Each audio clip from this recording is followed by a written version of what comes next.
I mean, well, let's don't wishy-washy about it. Is the NFL scripted or is it not? Man, I think they got billions of reasons to have an interest in who's there. Is the NFL scripted? And I'm going to yell it a little louder because I don't think you heard me. Is the NFL scripted or is it not? Absolutely. There you go. Okay. Now that we got that out of the way, so you're a flat earther, NFL scripted. No, I'm and we're not- going all the way that way. I'm All not the way getting with into all the other conspiracy theory. conspiracies, but sometimes when you start labeling yourself sports entertainment and there's billions of dollars on the line, I don't believe there's not some people, blowing some wind in the sail to make the boat move, if that makes sense.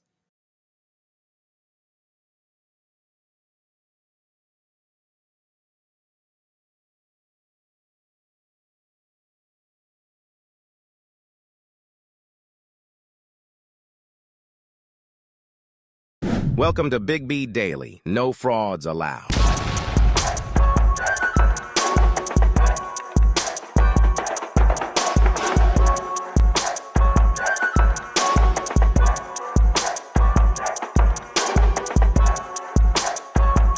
What is going on, everybody? This is your man, Big B. Welcome back to Big B Daily Show.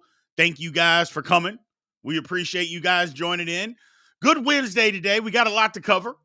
College hoops is starting to heat up, man. We had some upsets and some close upsets last night. NFL franchise, we're going to talk about who did, who didn't, and is still somebody, are they still playing a little possum out there with some of these franchise tags? And then fraud of the week, which we're going to let you guys today decide who the fraud of the week is going to be. So let's get into the show. First thing, we are live on TikTok, live on YouTube. We appreciate everybody joining us. If you're on TikTok, keep tapping the screen. We want at least 5,000 likes and 30 new follows, so to get as many people into the conversation as possible. So we appreciate your all's help there. And also, give us a follow. Give us a follow if you're not already following, and then click on the YouTube link in my bio. Come on over and join the live. Come join the live over on YouTube. We appreciate that. And subscribe on Big B Sports Talk on YouTube. YouTube, if you're not subscribed, please do so. Let's get into the show. So, college hoops, man. Last night, college hoops. Whoo! I mean, there were some upsets. Kansas getting beat at home by BYU is surprising. Kansas is a good basketball team, but they're without McClure's, their most athletic wing. Doesn't look like he's going to play the rest of the season. If he's not going to play, I'm not sure how good Kansas is going to be. I mean, they're a good team with them. They're decent without him, but they got beat by a BYU team. In the second half, they got taken to the woodshed. So it's tough. Like I said, Kansas is a good basketball team. They got one of the best coaches, if not the best coach in the game, in Bill Self. But whoo, we're going to see. Appreciate that gift, Zach.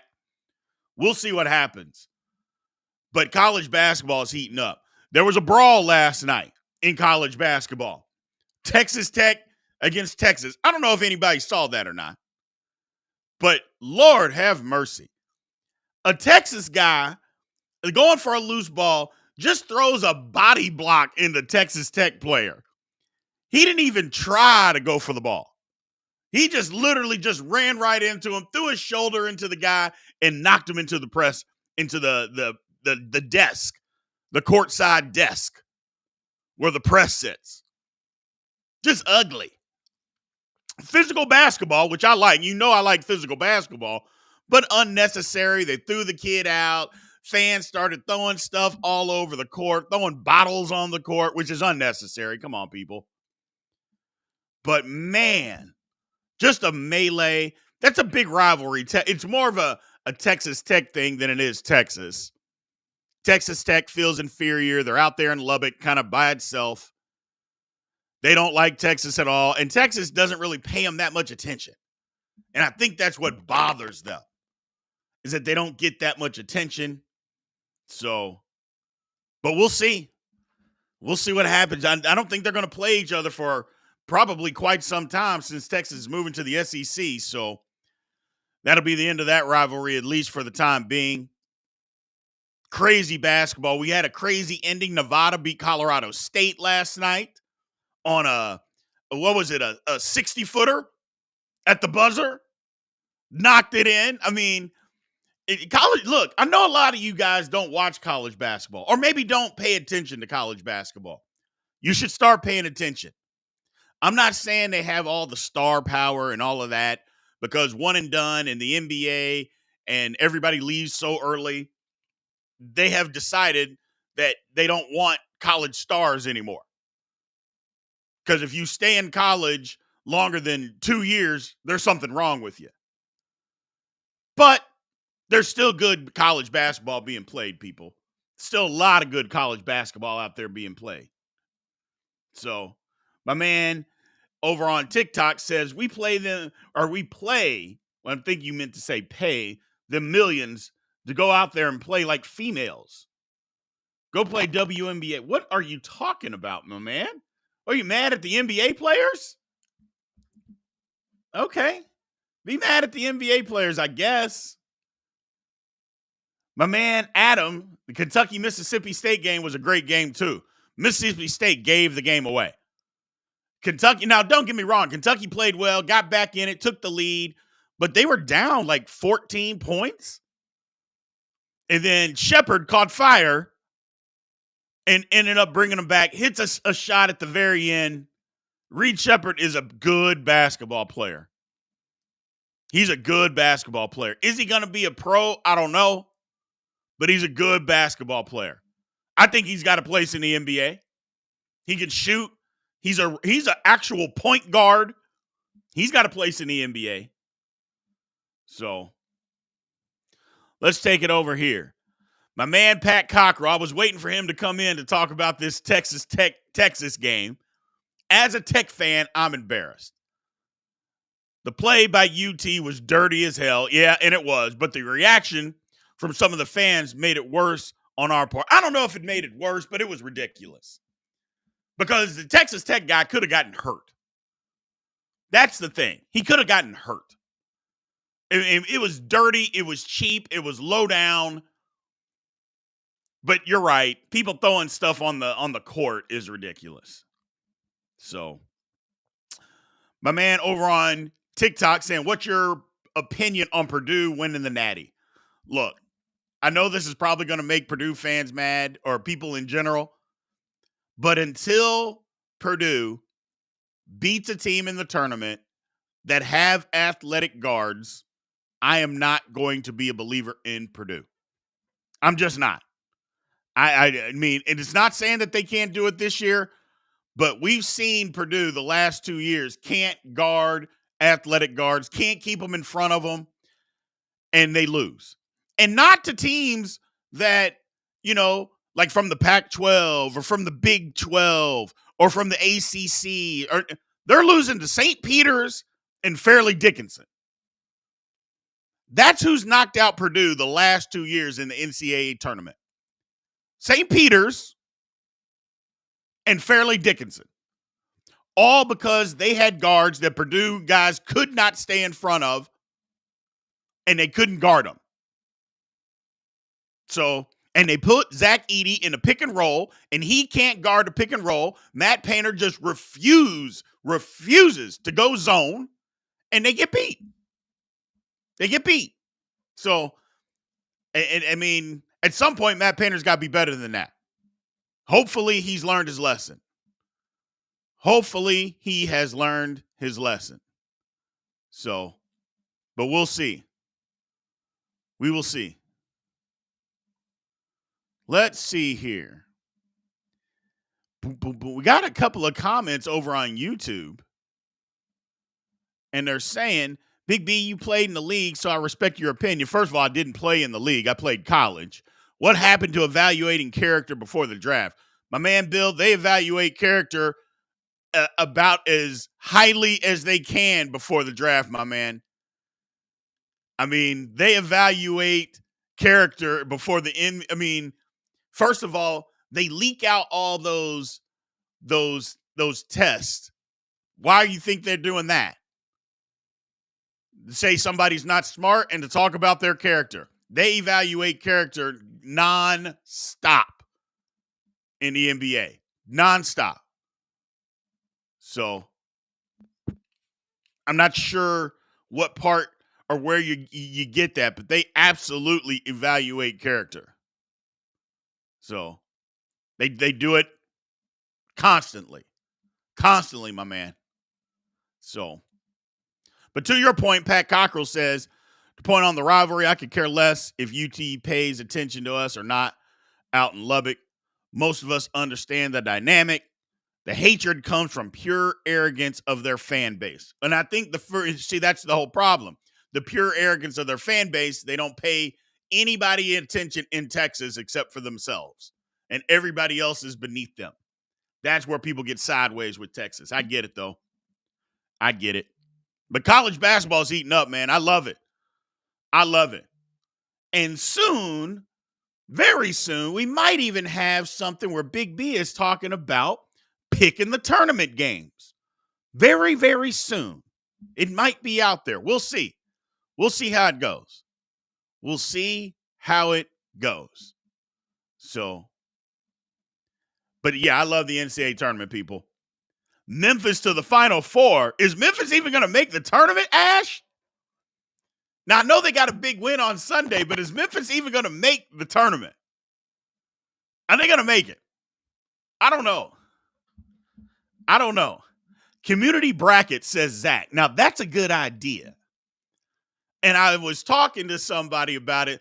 Is like, we could pick the games. We can come up with our own bracket.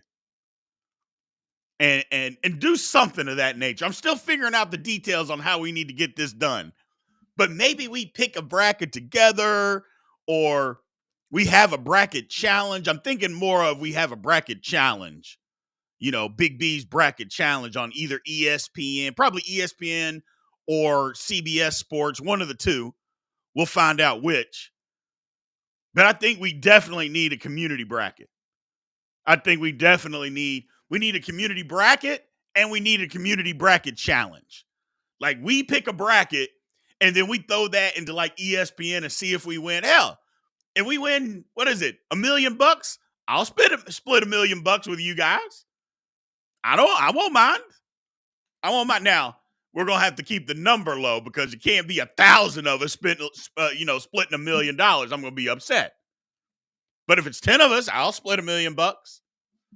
We'll figure that. We'll figure out the details. But more than likely, we're gonna have a Big B bracket challenge that we will throw in there. So, and maybe we'll give away a sign, something. We'll figure it out. We'll figure it out, man. So, let's see. Bluegrass. Waddell, Kentucky looked good last night. Did Kentucky look good last night? I mean, did they? Or did they win a game? Because I don't think Kentucky looked good. I just think they won a game, which is okay. And that's okay. You don't have to look good to win. But I don't think Kentucky necessarily looked good. I just think they won. So, but we'll see. Let's move on, man. Let's move on. I appreciate everybody being in here today, man. Again, if you're on TikTok, keep tapping the screen. We need at least 5,000 likes and 30 new follows. So if you're not following, please give us a follow. We appreciate that. Again, Monday through Friday, 9 a.m. We are live on TikTok, live on YouTube. So we'd like to see some more people come over to YouTube and check us out on the live stream. So if you want to, TikTok, click on the YouTube link in my bio and come on and subscribe to Big B Sports Talk and come join the live. So changing gears here. NFL franchise tags.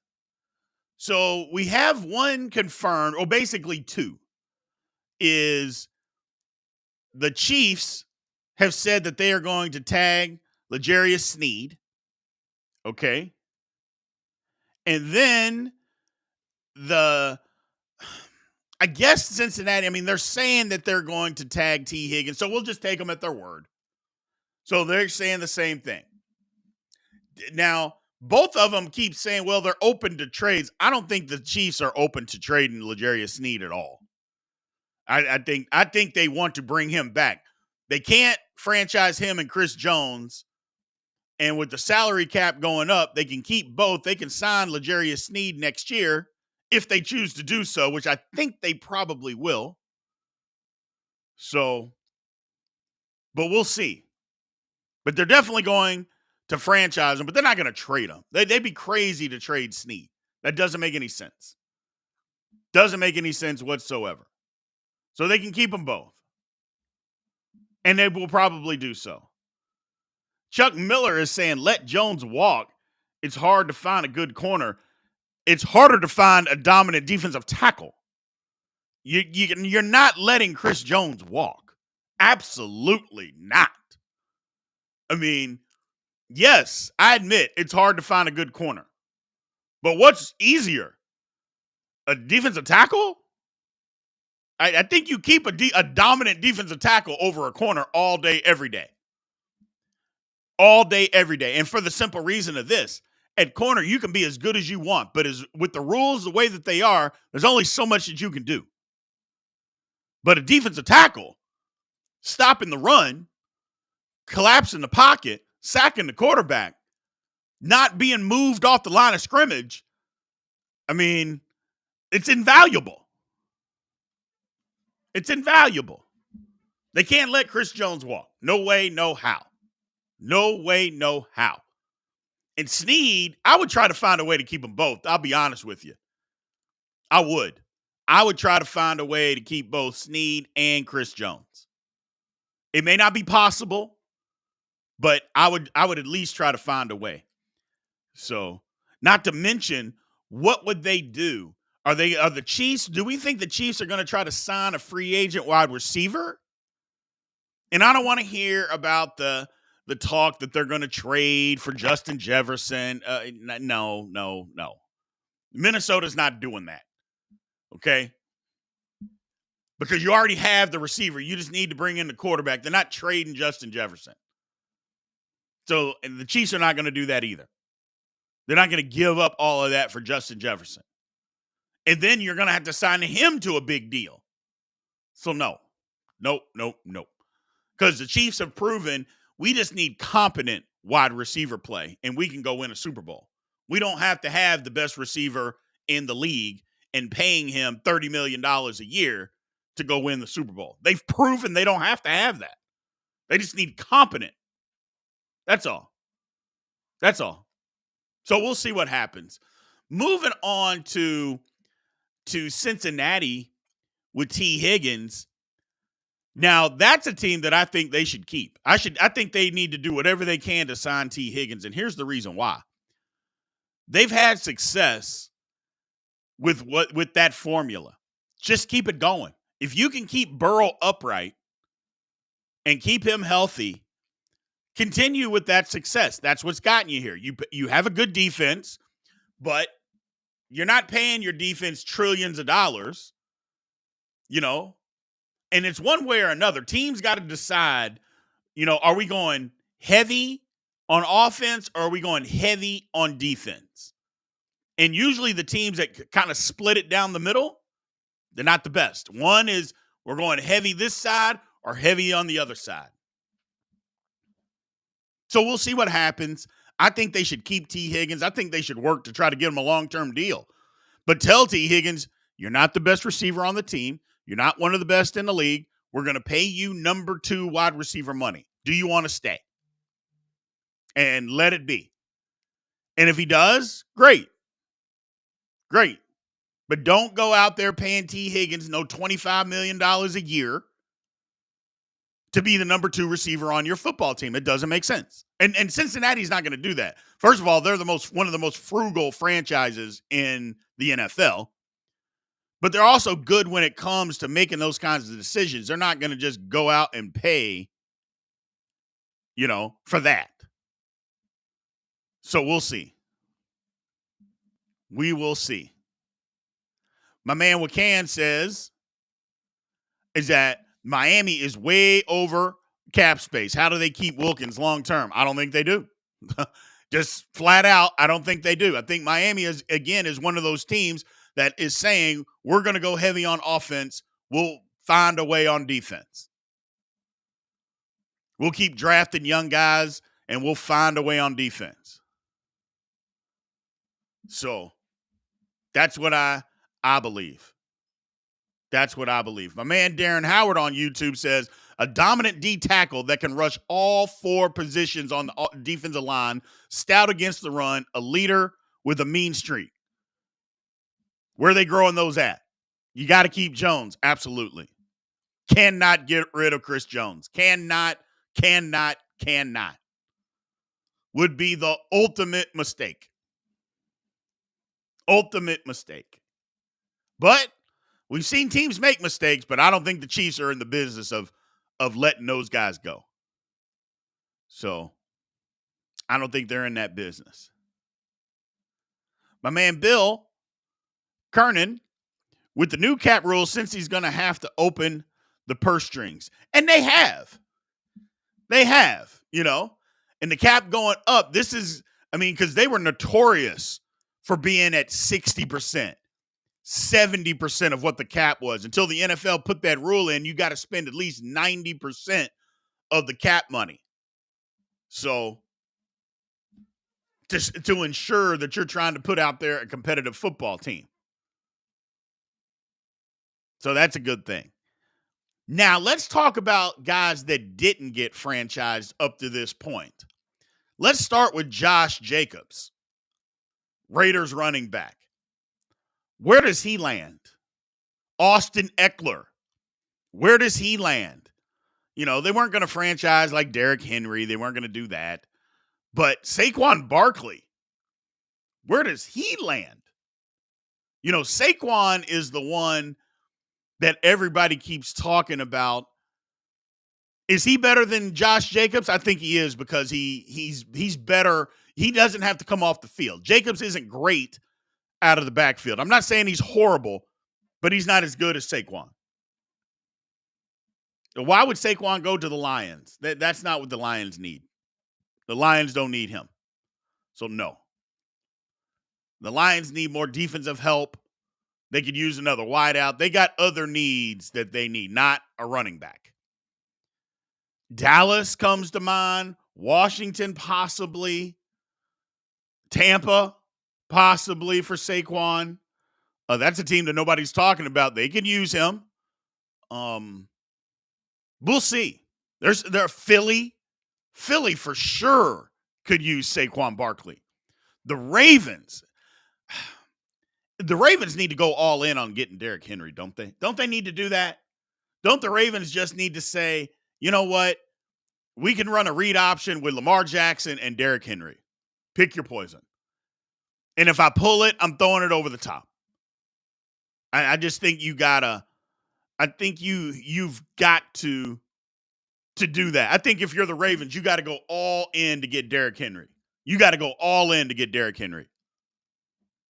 I'm not saying you have to pay him $13, $14 million. That's not what I'm saying, because the running back market isn't going to command that. But you give Derrick Henry a 2-year deal, 2 years, $12, $13 million total. Guarantee it for 2 years, maybe 15, and just say, hey, man, this is your best opportunity to win. We want you here. Look how good you will be, Derrick Henry, playing in this offense. So, shades inside is insane for the 25-year-olds. Yes, it is, man. It is super insane. But we love it. That's why you're here. Keep coming back, my man. We appreciate you. So, let's see. Realistically, what are the Ravens truly missing? A confident Lamar Jackson. That's what they're missing. A confident Lamar Jackson. That is what they are missing. What's going on, Rico? That is what the Ravens are missing. I mean, there's a lot of things that we could talk about with the Ravens. They could obviously use a better running back. I mean, Dobbins can't stay healthy, just towards Achilles, so we don't know how that's going to turn out. They definitely need another receiver, but they need a confident Lamar Jackson. That's what they need. That's what they need. If they can get that, things will change. So, but yeah, man, we'll find out about all of this stuff on free agency and these franchise tags. Just Saquon is the one. It's like, Philly would be a perfect spot. The Ravens would be a perfect spot. I mean, the Chargers would be a perfect spot. So we'll see. We'll see. I'm interested to see what the Chargers do. With Harbaugh there, they're way over the cap. They got to get rid of some people. They're going to have to get rid of Bosa. They got to restructure some contract. They got a lot to get under the cap. They were like $45 million over. So they got to do a ton to get under. So Saquon to the Texans. Do they need that? Or should they rebuild the line? Or should they get a running back? I think their running back situation is fine. I think they need to get a better line. I think they need to just upgrade the offensive line. Maybe get another outside weapon. I don't know if the Texans need a running back, though. I don't know. That would be my thing. I'm not sure that the Texans need another running back. I'm not saying they couldn't use Saquon. Don't get me wrong. But the first thing I would do is secure that offensive line. I got this quarterback, this young, great quarterback back here. Let's secure the offensive line first. Let's do that. So, all right. So the favorite segment, we're going to move on. And we'll come back to this in the open mic session. We'll come back. But who is the fraud of the week, people? I'm going to let you guys decide. Somebody came up earlier and said NBA refs were the fraud of the week. That's who I'm saying right now. Chuck Miller does not like KU. I knew that was coming. KU fraud of the week after they got beat last night at home. Somebody says Trae Young. I don't know. I don't know about Trae Young. I don't know. We'll see. Court stormers. The whole Pistons team. Now, again, let me clarify this for you guys.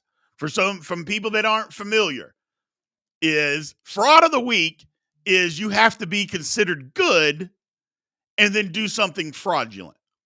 The Pistons wouldn't qualify because does anybody think the Pistons are good? So, fraud of the week, New York Knicks. Maybe. I'm still partial to the referees, NBA referees, but we'll see. I think it's funny that you said court stormers. So I think that's hilarious. Aha! Now here's a good one that y'all missed TikTok. My man Bill Kerner over on YouTube said the idiots that thought they could take on Cam Newton. Those people, those grown men, who I say grown men, where they look like children, that got ragdolled by Cam Newton. And for anybody who hasn't seen that, just go watch it. Just go watch. Because for so many of us, myself included, you thought that those were a bunch of teenagers out there getting just picked. Well, he was carrying one of them.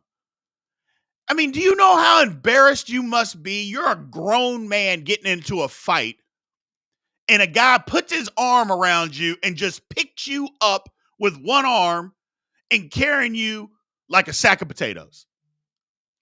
That, you know what? My man Bill has got it. That is the fraud of the week. That is the fraud of the week. The guys that took on Cam Newton and got just thrown around like a rag doll. Good heavens. How do you even show your face anywhere anymore? How do you do that? Getting picked up by another. You're in a fight. Not, hey, we're messing around or we're joking and we're wrestling. No. We're fighting. And one of the guys just picks you up, and carries you. While two other men are trying to fight, and he's just holding them off with one hand. He had one. I thought he was going to break the guy's neck. Lord have mercy. My man Kid Rock said that might be the fraud of the year. It's up there. I mean, I know this is only February, but it might be fraud of the year. It's early, but we got to keep it in mind. Lord have mercy. Never seen anything like it in my life. That was just, again, as grown men, how do you allow another grown man to pick you up in a fight? And okay, I can get it. First of all, Cam Newton's an alien. 6'5", 250, 260, you know, but you're fighting, and it's not alone. I can see if you were fighting Cam Newton by yourself. Okay, I get it. He picked you up. He scooped you up. No. There's two other guys that are fighting. And he just thought so little of you. Oh, yeah, let me pick this dude up while I fight these other two guys. I mean, just think about that for a second, man. He thought so little of that man that he said, I'm going to pick him up while I fight these other two individuals. Oh, my goodness. He shouldn't show his face. And first of all, stop fighting. That would be my first thought. Stop fighting. Because if that's what you bring to the table when you're fighting, I mean, you're going to lose. So there's no reason for you to go out there. So, and that's the thing. And yeah, somebody said he did that to NFL defenses. Yes. The man used to drag 320-pound defensive linemen that were trying to tackle him. He used to drag them. And yet, these guys were 5'7", 102 out there trying to fight Cam Newton. Unbelievable. Unbelievable. Fraud of the week. I love it, my man Bill on YouTube. I love it. The men that tried to fight Cam Newton. And everybody thought that those were teenage kids that were trying to fight Cam. Turns out they were grown adults out there getting picked up and ragdolled around. Absolutely ridiculous. Again, to the guys, to the gentlemen, I'll just say this. Stop fighting. You're no good at fighting. And definitely you're not good at making good decisions, because you being 5'7", 102 pounds soaking wet, why are you trying to fight this alien? Makes no sense, people. Come on, TikTok. Makes no sense, man. YouTube, what are they thinking? People got to start making better judgments. They just got to start making better decisions. So, but we'll see. All right, so Q&A section, man. We're going to open it up to anybody who has anything to say. Let's open that up, and let's see what you got. Some questions, anything. I'm looking around. I'm answering questions on TikTok. I'm answering them on YouTube. Again, Monday through Friday, 9 a.m. Central Time. We are live on TikTok. We are live on YouTube. We appreciate everybody's support. Thank you, guys. So let's see. College hoops, yeah. So I saw earlier somebody was talking about KU, and they said KU is going to lose in the round of 32. I think that's a pretty fair assessment. Now, I know people are going to say, Brien, you're a hater. You're a K-State fan, and that's true. And I am a hater. I admit. But I think that's a fair assessment. KU's not that good of a team this year. They're going to get into a tournament. There's going to be a bad matchup, and they're going to get beat. They're going to play against a team, which I've said it before, athletic wings. They can't guard. They're going to spread them out, and they're going to beat KU, and that'll be the end of it. So my man Wakan says, what do you think a team will have to give up to get Fields from the Bears? Well, it depends on who you ask. Or I shouldn't say who you ask. It depends on what team. Because I think the Falcons are willing to give up a first and a fourth to get Justin Fields. Not a first. I take that back. A second and a fourth. They're willing to give up a second and a fourth for Justin Fields. The Steelers, I think, are willing to give up a second, possibly, even though I wouldn't. But I think they're willing to give up a second, but no more than a sixth after that, if anything. If I'm the Steelers, I say, okay, we'll give you a third and we'll give you a fifth next year. But we're not giving up more than that. But teams are, I think the Steelers are willing to go to a second round, but no more than a first. No more. So that would be my thing. Steelers are just trying to give you a heart attack, or the Falcons? Who are you talking about, my man? But I think the Falcons are willing to give up a little bit more. Oh, by the way, did y'all hear Raheem Morris yesterday at the Combine? You know what? Coaches these days are starting to get bold and tell us the truth, and I'm here for all of it. I mean, Raheem Morris yesterday, if y'all didn't hear, just go back and listen to what he says. He said yesterday that freaking if they would have had better quarterback play, I wouldn't even be here. I mean, he does know that those two quarterbacks are on his roster currently, right? I love it.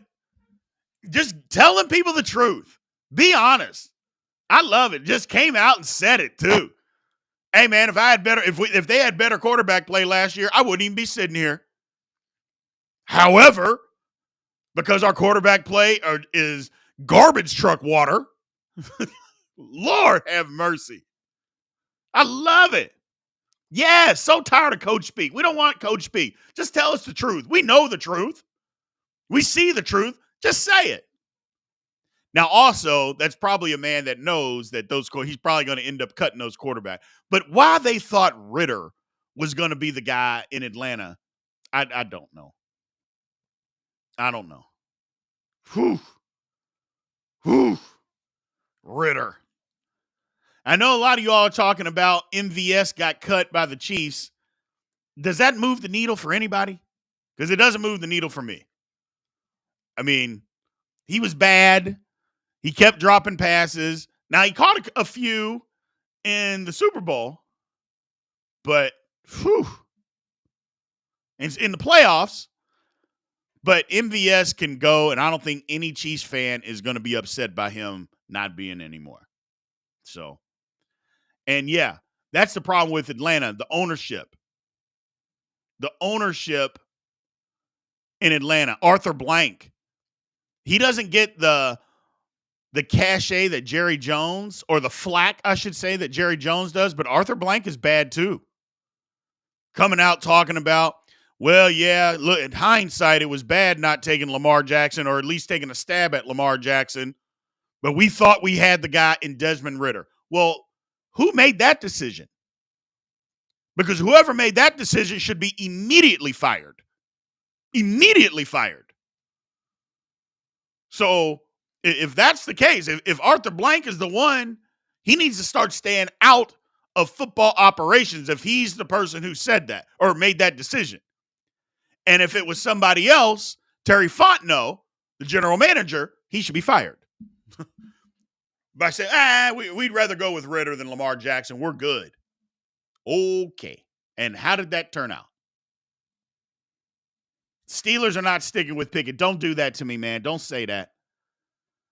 Don't do that. The Steelers cannot stay with baby hands. We can't do that today.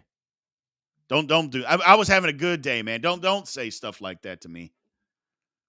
So, because I can't do baby hands Pickett anymore. I can't, people. I can't. And I know I keep stressing it. And you're all like, boy, this dude is nuts. Yes. The Steelers have to move on. Yes, we got to move on. Look, everybody wants to blame Matt Canada. And Matt Canada was one of the worst offensive coordinators that I think I've ever seen in the National Football League. And I've been paying attention to the National Football League for 40 years. But Lord have mercy. I just, here's the thing. He started 11 games last year, Baby Hands Pickett did. 6 touchdowns. 6. What am I supposed to do with that? 11 games, 6 touchdowns. You can't blame all that on the coordinator. I'm sorry. Stop it. Stop the madness. Stop the madness. Bringing people up. Let's talk about it today. Pickett wasn't hurt the whole time. What's going on, Connor? What's happening, man? Not much, man. I just woke up. I was just got off OG's live, and I seen yours. I figured I'd join up and see what's happening. Not much, man. We're talking anything today. What you got? All right, so I'm a big Kentucky basketball fan. I have been for a while. Oh, I mean, shit. I'm born and raised here, and it's hard to see Kentucky lose to these unranked teams. Like we almost lost last night if Reed wouldn't have came up with 32 points in that game-winning shot. Right. Here's the And thing, man, with Kentucky. And for you too, I don't know if you can hear, probably not. We got a guest on that was born and raised a Kentucky fan, which if you guys can see over my shoulder, you see that I have a Louisville banner hanging up. So you know how I feel about Kentucky. Having said that, I'm pretty honest when it comes to that. Kentucky's inconsistent because of their coaching. And this is why I say that, my man, is because they have more talent than anybody in the country. It's not even close. But why do they keep losing these games? It's the talent level, or it's the coaching level.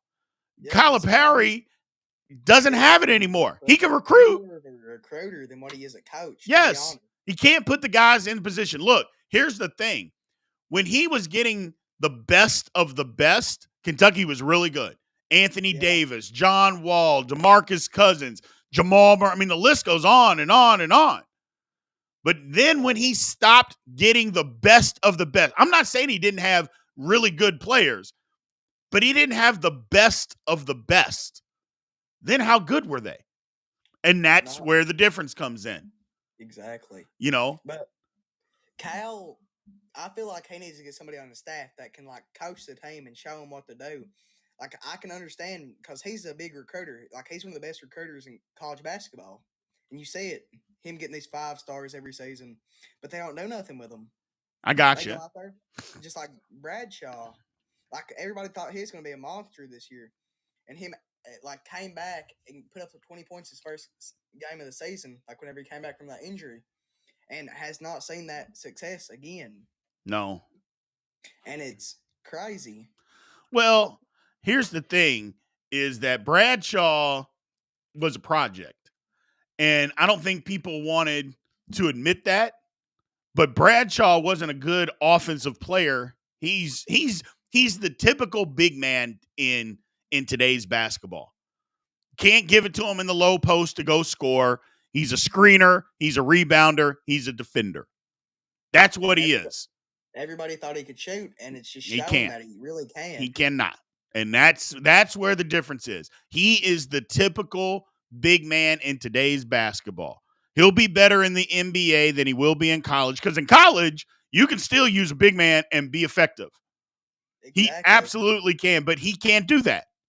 That's not his game. That's not his skill set.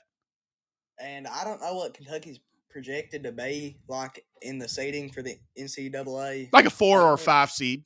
4 or 5? Yeah. So they'd probably be playing an 11 seed, right? Or something like that. 11, 12, or 12 or 13, something like that. Yeah. But I'm just scared for this March Madness because I'm scared we're going to play one of them underrated teams like a Florida team. Well, we ain't going to play Florida. I doubt it. But well, they're going to play somebody that they're supposed to beat. I mean, that's just period, point blank. And I know Kentucky fans are so nervous because they don't want to. They're going to think, oh, man, this is St. Peter's all over again. But, you know, that's the thing. Kentucky, if they come out and play, Kentucky can win the national championship. They really can. They are that talented. They can beat everybody. Are they going to do it? No, because one of the reasons, even when the games get tight, Cal will get out-coached. So hopefully he's playing against somebody that isn't just a tactician, because if he does, Kentucky's getting beat. And I know that's me being a hater as a U of L fan. I get it. I'm just telling you, it's just the truth. I know. I mean, like I said, Cal's a recruiter, not a coach. Yeah. Like, it's a big fact of it. Like, he cannot out-coach somebody. Like, the Auburn team that we played, I forget what their coach's Bruce name Pearl. is. Yeah, he out-coached Cal, but the players were just out there doing their thing. Yeah. Like, I mean, Bruce Pearl, he has a mouth on him, dude. They just had the camera on him 24/7. He was just going on. And he was interacting with his players. Cal doesn't do that.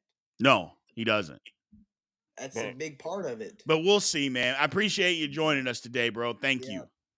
No problem. Uh-huh. See, there's a Kentucky fan. See, I can be nice. I can be neutral. I can't stand Kentucky. And I just had a Kentucky fan on the live. See, I'm neutral. I can be fair. Coaching in college is not overrated, my man. I'm sorry. Coaching in college is not overrated. So coaching at some levels is overrated. In the NBA, until certain spots, out of bounds plays and stuff like that, coming out of timeouts, you need coaching, but coaching can be overrated there. In college, coaching is not overrated. So not even close. Not even close. People that think coaching is overrated in college, you're not watching enough, man. Because it absolutely matters. Absolutely matters. So can't stand North Carolina. Okay, there are a lot of people can't stand North Carolina. So yeah, man, I'm with you. So if you don't have talent, you won't win, period. Okay, but in college, you can win. I mean, how did St. Peter's beat Kentucky? Do you think St. Peter's was more talented than Kentucky? Do you think Fairleigh Dickinson was more talented than Purdue last year? Do you think they have anywhere close to the same type of talent? No. But what they did do is their coach put them in position and said, we are going to run 1,000 pick and rolls with Zach Edey and see if he can stop it. He couldn't. So, and somebody's saying coaching only handicaps players in college because they want control of everything. Yeah, that's not true. I respect your opinion, but that's not true. That's not true. Coaching matters in college. Absolutely matters.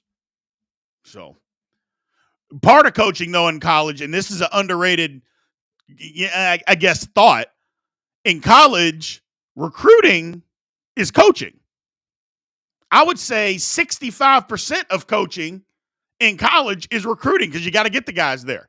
So that's part of it. And I think that kind of gets overlooked a lot of times. But coaching absolutely matters. Coaching absolutely matters. So it has to matter. Has to matter. Kids get too emotional. They need a coach. It happens. Otherwise, don't have a coach. And if coaching didn't matter, why are they paying all these coaches all that money? So Michael Jordan didn't get stopped by Dean Smith. What are you talking about? But I get it. You're going to live on that hill and die on that hill. I'm with you. I respect it. I just do not agree at all. As somebody that played college basketball, I can tell you coaching matters. Recruiting and coaching go hand in hand. Absolutely. Absolutely.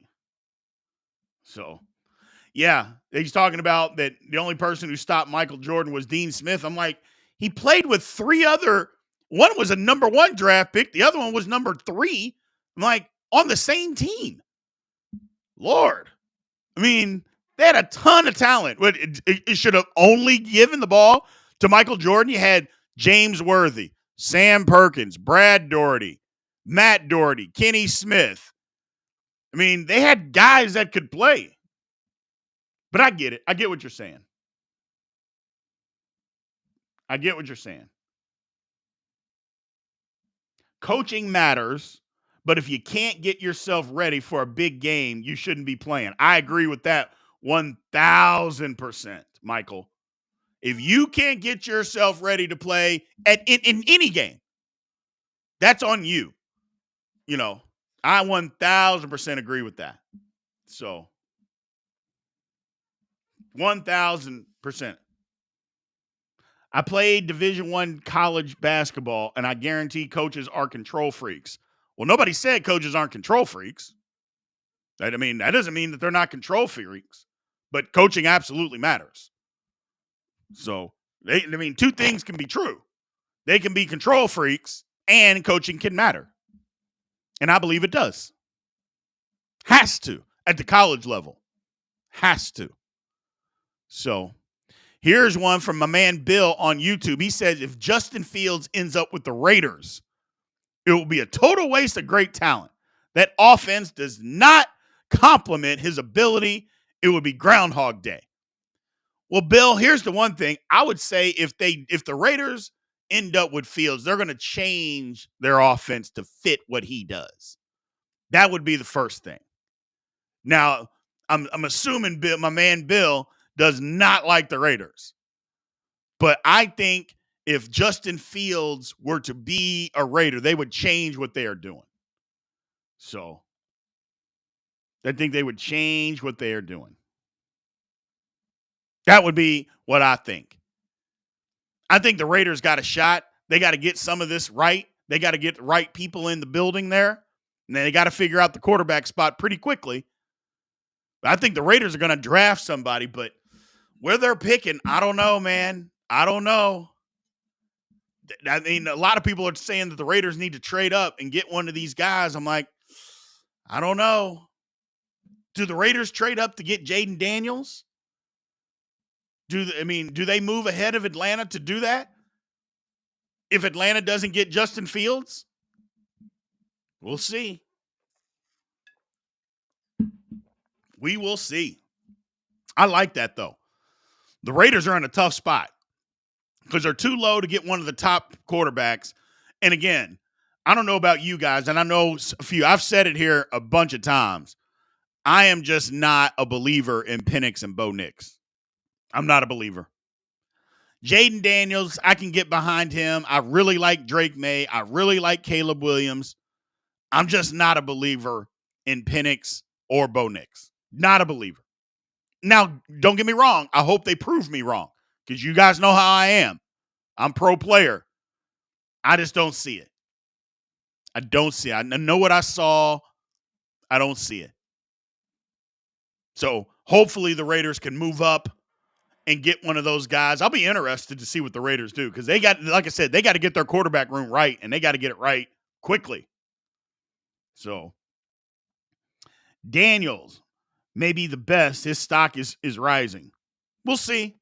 Here's the thing about quarterbacks or any of these position people or any players that are going into the draft.